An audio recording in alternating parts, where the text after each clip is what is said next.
লা লিগায় হোঁচট খেল বার্সেলোনা। রায় ভায়াকানোর সাথে ১-১ গোলে ড্র করে প্রথমবার পয়েন্ট হারালো হান্সি ফ্লিকের শিষ্যরা।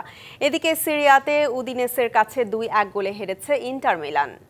ম্যাচের শুরু থেকেই একের পর এক আক্রমণে যায় বার্সা, তবে সুযোগ মিসের মহড়ায় গোলের দেখা পাচ্ছিলেন না ইয়ামাল রাফিনিয়ারা। ৪০ মিনিটে ইয়ামাল পেনাল্টি থেকে গোল করলে এগিয়ে যায় বার্সেলোনা। সেকেন্ড হাফে গোল শোধে মরিয়া হয়ে ওঠে ভায়াকানো। ৬৭ মিনিটে পেরেসের গোলে সমতায় ফেরে তারা। এরপর উভয় দলই মিস করে একাধিক সুযোগ। শেষ পর্যন্ত ভায়াকানোর মাঠ থেকে ড্র নিয়ে ফেরে ইয়ামালরা।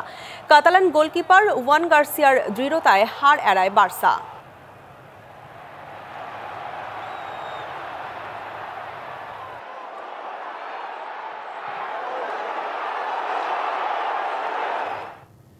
এদিকে সিরিয়াতে ঘরের মাঠে হেরেই গেছে ইন্টার মিলান।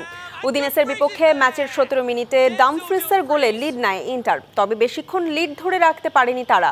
২৯ মিনিটে পেনাল্টি থেকে ডাভিসের গোলে সমতায় ফেরে উদিনেসে।